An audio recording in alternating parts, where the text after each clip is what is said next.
Hello, and thank you for tuning in to the Stuff I Heard podcast. I'm your host, Joshua Peak. And we just had a major hurricane come through the area. I know that if you paid attention to the news at all, you've seen the hurricane come through. It's pretty devastating. Um, I know that a lot of people were affected. I have been tracking the hurricane a lot because it affected us, weirdly enough, here in Florence, South Carolina. Even though it hit down in Florida initially, it was quite devastating to a lot of people in Florida. It actually affected us here in Florence, weirdly enough. But let me give you the rundown here in case you don't know, sort of a brief history. Um, Hurricane Ian apparently reached a Category 4 status and was very close to becoming a Category 5, which is terrifying. Was one of the largest and most intense um, hurricanes to ever hit the United States. 150-mile-an-hour winds is what they're claiming on the Washington Post website that I'm checking out here. Um, yeah, pretty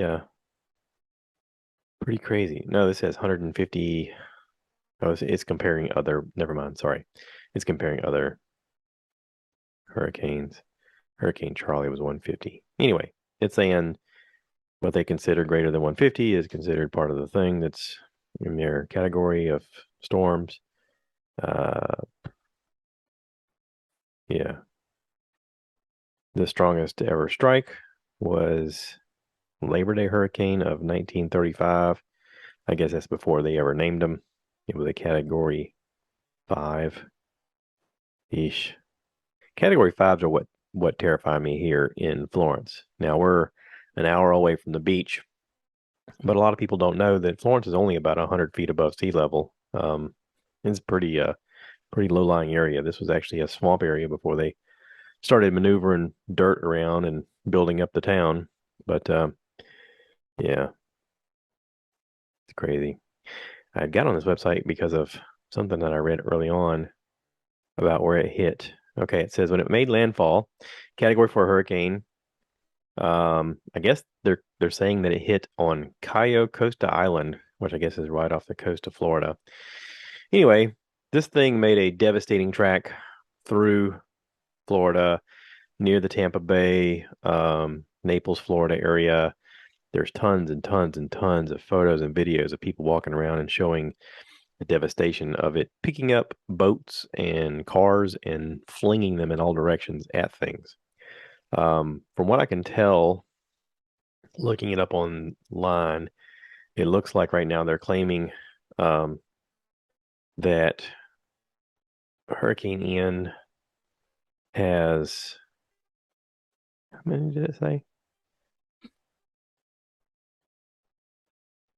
50 something people have been um, verified as died during the hurricane, which is terrible. But it could have been a lot worse. I mean, thank goodness the people who live in that area understand, for the most part, what kind of devastation a hurricane of this magnitude is.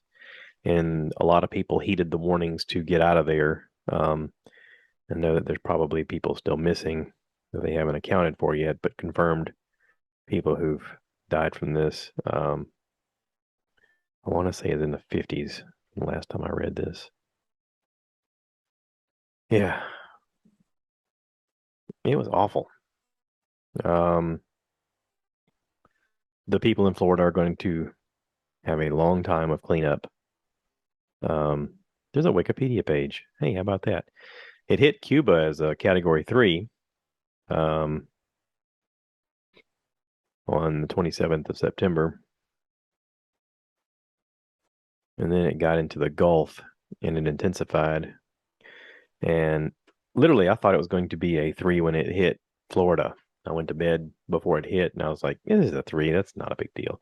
We've had 3s come through the area, and they may cause a tree to go down here or there, but on the most part, even if you live in Myrtle Beach and a 3 hits you, you're like, it's going to be windy, a little bit of storm surge, and that's about it. And it gets to a 4, it starts picking up things and throwing them at you. If it gets to a 5, it basically picks up buildings and throws them at you. In this case, we've seen where it did pick up some trailers and throw them on top of buildings. But that's kind of expected when you have a trailer. Um, which is why that third little pig built his house out of bricks. I like to think of myself as that third little pig. I like to I like my brick house specifically for that reason. But yeah, this was uh this was pretty rough. It caused major flooding. There was a huge storm surge. Um, I know they were saying over 2 million people in Florida lost power. Lots and lots and lots of financial devastation.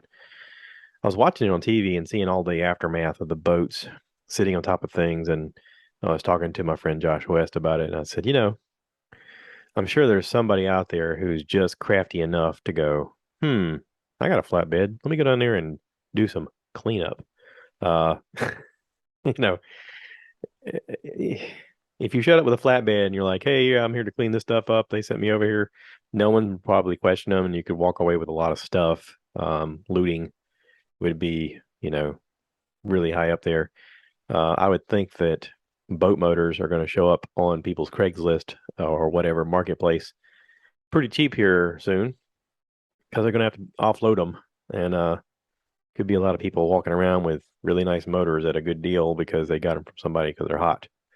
Um, the insurance company writes the whole thing off as a total loss. And yeah, my boat got taken away and I don't know where it's at and it's gone and I got to make a claim. And insurance companies are going to be freaking out. Rates are going to go up for everybody because they got to pay for this.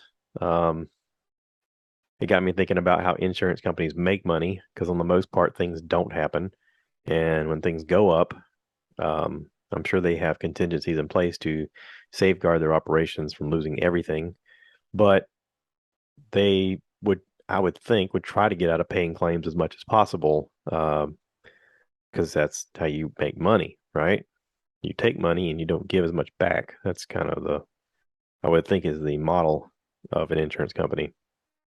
Otherwise, you don't stay in business because you're out of money. You're hedging your bets, if you will. So, yeah, there could be an opportunity for a lot of people to end up with vehicles that are labeled as salvage, and someone with the know-how could get them running again and could end up with a decent vehicle that may have been in a flood or a hurricane.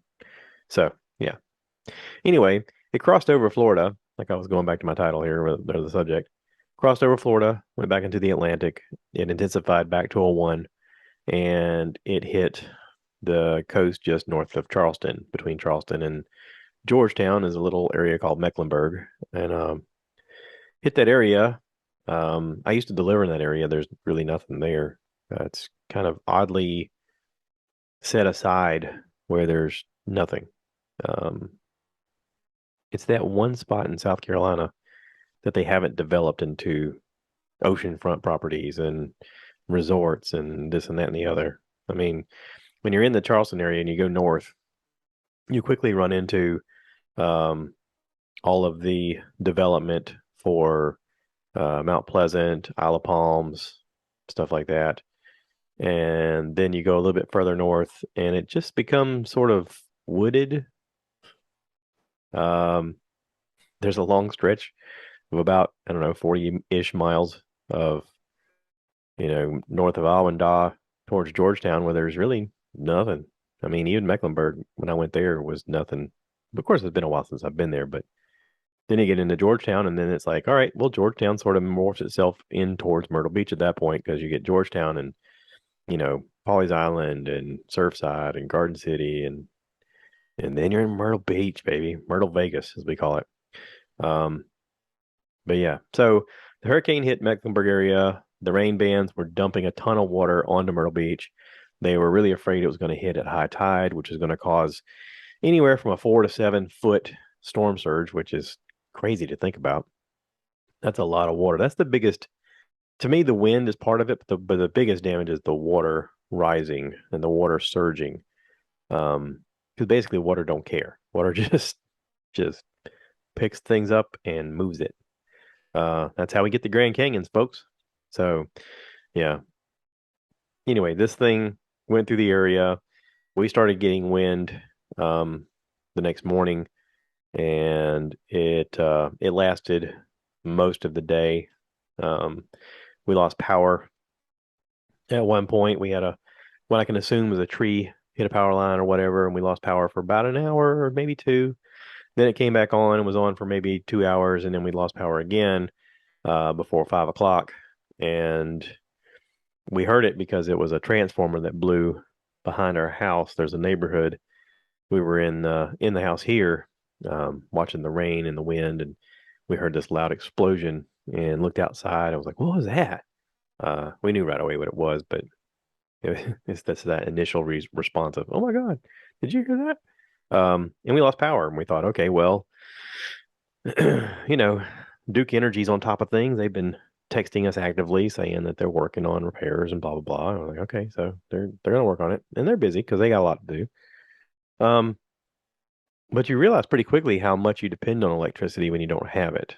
And I know a lot of people are on the fence about whether or not Tesla and solar is the answer, because whenever they lose power, you lose the ability to drive your vehicle, right? But I watched a lot of YouTube videos and TikToks of people that had solar installed on their house, and the solar didn't get damaged. The solar actually held up to the hurricane. And this one guy in particular I watched, he had the Tesla Powerwall in his garage, and he was literally where the impact hit. He goes outside and you can see that there's boats in his neighbors' houses and stuff, and his house is fine, and he has power. And he shows how the thing switched off the grid and went completely on the solar that it was generating itself. And he shows you the monitor of how sun came up and it started charging, and his car was charged and his house was charged. And he said, I've got power, so I've offered for my neighbors to come over and, get cleaned up or have a meal or whatever. And I was like, man, that's some cool technology. And I know we're on the infancy of this, and there's a lot of people like, I'm going to wait till it gets better. Well, that's good, but it doesn't get better until people commit. So I'm not real happy about the fact that there's a lot of folks that are trying to rain on the parade of people who are trying to make the move towards electric. I do think long term solar and electric is going to be the answer for our energy needs. I just think it's one of those things where you either are on board or you're not, and the more that technology grows, the more people are on board. And the longer we do this, the more we need to be on board. Um,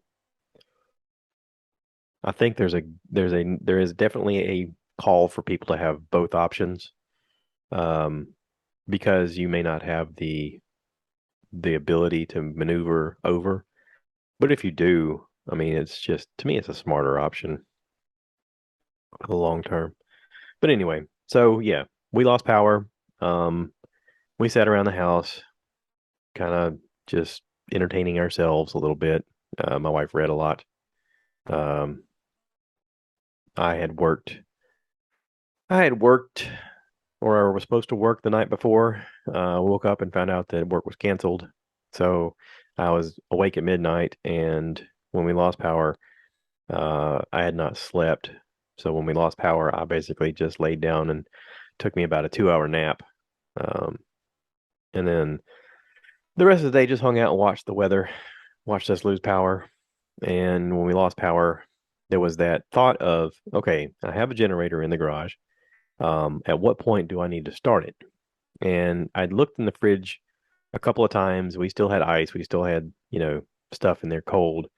And we didn't open the fridge a lot. I kept thinking, power's going to come on any minute now. Because while we've been in this house, I think the longest we've ever been without power is maybe 5 or 6 hours. And we just happen to live in an area where whenever a storm comes through, um, we're in a prime spot where they set up. So whenever they start the repairs, they actually start near our neighborhoods most times, which is very convenient. But this is one of those things that when that transformer blew, it was after the fact. So they'd already moved past us and they were helping out other folks and they had to come back here to fix it. So it actually didn't get repaired until the next morning. We went to bed that night and I was exhausted because I'd only had 2 hours of sleep. But I woke up the next morning and I was like, oh crap, everything is still off. Um, my first thought was we got to save the food in the house because if it's been this temperature all night, that stuff may be starting to go bad. We have a chest freezer in the garage, and we have a refrigerator in the garage that come from my wife's dad's. And I know that the garage was cold. Um, what's going on here? I got multiple things going on here. Hang on just a second. Um, I know that we got, you know, some issues. I gotta plug something in. Do. Postponement. Sorry. You guys stick with me. Just a second. This is real life, folks. This is kind of what happens sometimes. You just sort of roll with the punches. Did that work?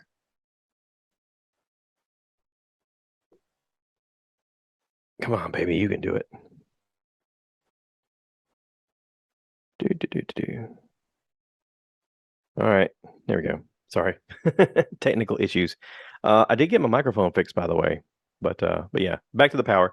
So yeah, we were freaking out about our food. I woke up at like 5 in the morning, 5:30, something like that, and could not stop thinking about the fact of what do I need to move over? I need to get the generator started. I haven't done my upkeep on the generator like I needed to. It's been a while since I've cranked it. Honestly, it had been probably 2 years since I cranked it.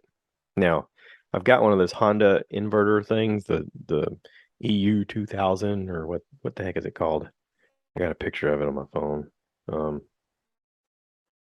that I've deleted. It's a cool little thing to have. I mean, Honda makes very dependable stuff. Um, I bought it after our last major hurricane that came through here and knocked out power for 6 hours because I kept thinking, yeah, what if things go bad? We need to save our food. Anyway, I bought this generator. I put gas in it. I'd cranked it maybe 5 times, okay, and not ran it much, not really given it a load to pull. But this was it. This was the opportunity. So I got up, started talking to my wife about what we needed to do. She agreed. Um, I went up to the garage. I pulled it out, make sure it had some fuel, make sure it had oil. Did all the systems checked, and I literally pulled the cord maybe less than 10 times, and it cranked up. I got everything set. Immediately hooked up some cords, some extension cords to spread the power out because I wanted to make sure that the chest freezer and the refrigerator had power. And plugged them in, and it made that slight hesitation, like, oh, I feel like I got to make energy now. And it ran fine. No problem at all. Um, wasn't it wasn't much to do to get them both running. My wife quickly jumped on the task of, getting plastic bags and loading everything that was perishable from the freezer into the bags. And she handed it to me. We put them in the chest freezer, everything in the fridge that needed to come out. We put in the refrigerator outside. And before long, we had it all taken care of. And I got to the task of, looking at the damage on the outside of the house to see what needed to be done. At this point, the hurricane had downgraded to a tropical storm and had moved up into the North Carolina area, Virginia, something like that. And it was good. So I could go ahead and start cleanup. We did have a tree fall. This tree was sort of sentimental to us. We've been in this house about 15 years, and I want to say within our first year, maybe at our first year, we bought a autumn maple tree, and me and the kids planted this outside. It was beautiful to watch it grow. It was really beautiful to watch the leaves change, and bugs had gotten into it and had eaten the inside this last year. My mom had come by and said, "Oh, all those woodpecker holes, that thing's probably dead." and it didn't generate any leaves past the first, you know, few feet up. Um, and I knew it needed to go, but the wind took care of it. The wind snapped it, and so I had to go ahead and clean that up. Thankfully, I had a couple of options for chainsaws. My stepdad had let me borrow his Husqvarna 55 Rancher, and I went to crank it up. Made sure everything, all the fluids were good and everything. Went to crank it up, and the pull string broke. I was like, "Ah, crap." So I did have a backup chainsaw. It's one of those El Cheapo, whatever the cheapest chainsaw you could buy at, I think, Home Depot or Harbor Freight, one of those. It's a real cheap one that plugs into a cord. I had that in my garage, and I thought, well, this is your time to shine, buddy. Hope you work. Made sure the chain was like it needed to be, added some bar oil because it was kind of low, and went to the task of cutting. And I cut up the entire tree. Um, I helped a neighbor repair a fence. Checked on another neighbor. We cleaned up some stuff on his property, and my oldest helped me take off stuff to the dump. And yeah, so it's all taken care of, all cleaned up. I even ran the lawnmower over the stuff to kind of clean up the brush and stuff. And I mean, with the exception of the tree knot there, if you drove by our property right now, you'd be like, "What hurricane? Y'all had a hurricane?" Um, it looks good. So, even while we lost power and even while we were sitting in the dark, all night, I couldn't help but think at how lucky I was that I wasn't directly impacted like the folks in Florida. There's a lot of folks in Florida that not only lost their house, but maybe lost their life, or maybe lost loved ones, or maybe lost their way of living. Um, you got to imagine that while you look at the devastation of people's homes, there's also businesses that got lost that now they don't have a place to work. So on top of the fact that you're displaced, you could potentially also have the problem of, and now I can't make a living to fix the things that I need to fix. So there's a lot of thoughts and prayers that are going out to the people of Florida that are going through this. Is going to be life changing for so many people. Um, yeah, and it's going to be listen. I know that it's devastating, but it's going to be good for the economy. I mean, nobody wants to hear that, but every time there's a natural disaster, communities come together, people come together. There's a lot of work that needs to be done, and work is done by people who get paid. So, you know, maybe one day you're an IT guy, and the next day you are working for FEMA or a cleanup crew, or, one of these companies that goes in and repairs houses and does construction. Um, sometimes Sometimes a natural disaster is the kick in the ass that you need to do something completely different from what you've ever done. And you learn about yourself. You learn about how resilient you are. You learn about how you can come together in the community, even though you have different backgrounds. I mean, there's a lot of folks that are in that area that maybe never talk to people who look different than them. And now because they're in this together, they do bond, they do come together.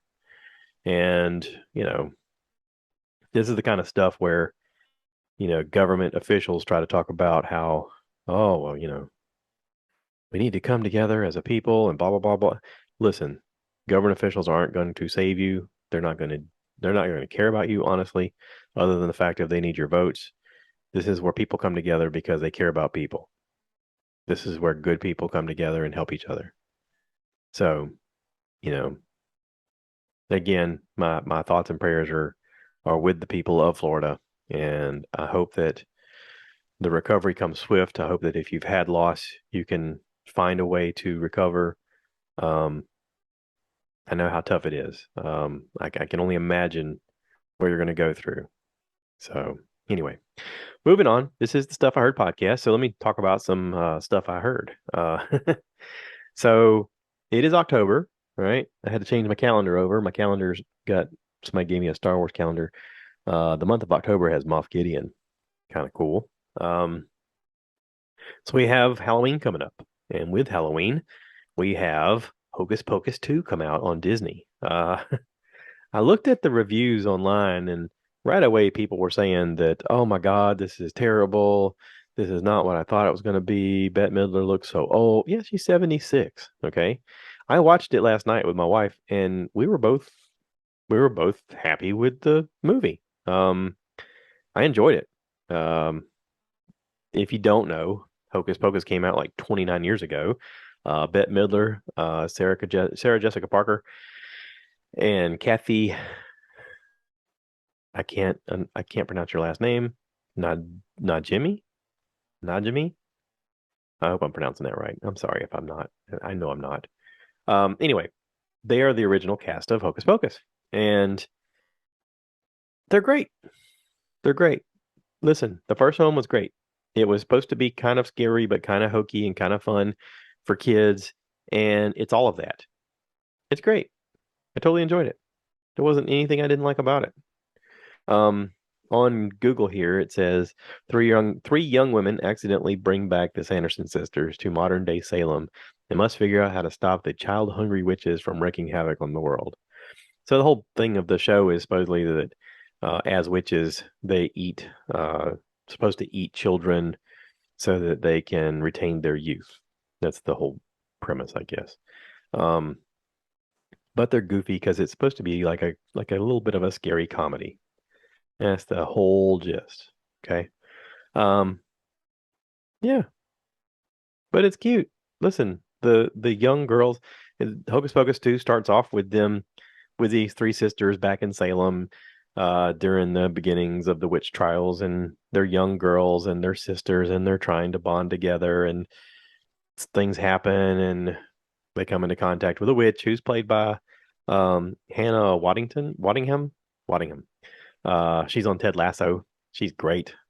She's great as this witch. It's really cute. There's lots of fun with the kids. They look just like the adult actors as children, as their characters, I guess you'd say. But but yeah, it sets it up nice. There's a good story. They move forward. Um, Lots of fun with the town as they get older. You get introduced to a new young cast. Um, there's characters in it that you're going to recognize, and you're like, wait, I've seen them in other stuff. Right away, I noticed Tony Hale. I'd seen him in several projects over the years. Sam Richardson is a actor, comedian, writer, producer.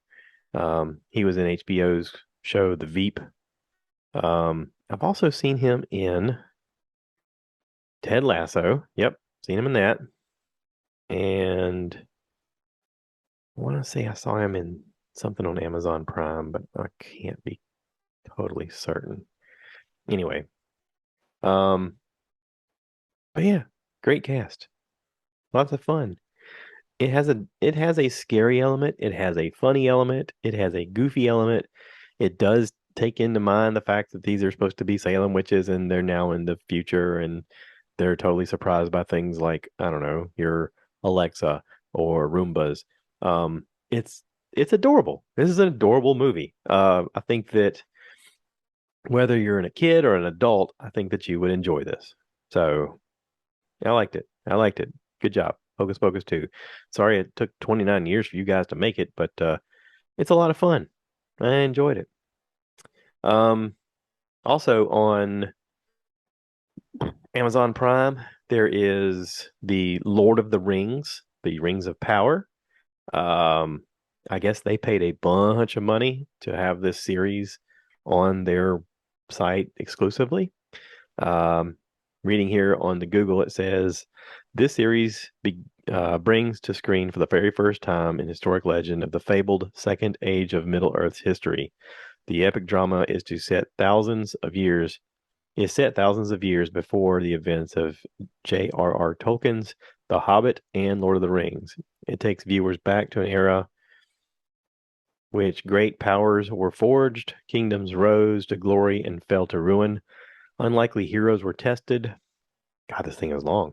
Hope hung by the finest of threads, and the greatest villain ever to have flown from Tolkien's pen, threatened to cover all the world in darkness. Beginning in a time of relative peace, the series follows an ensemble cast of characters, both familiar and new, as they confront the long-feared reemergence of the evil Middle Earth. From the darkest depths of the Misty Mountains to the majestic forest of Elf, capital of Lindon, to the breathtaking island of Numenor, the furthest reaches of the map. These kingdoms and characters carve out a legacy that live on after they are gone. So that's a lot. That's a lot of words. So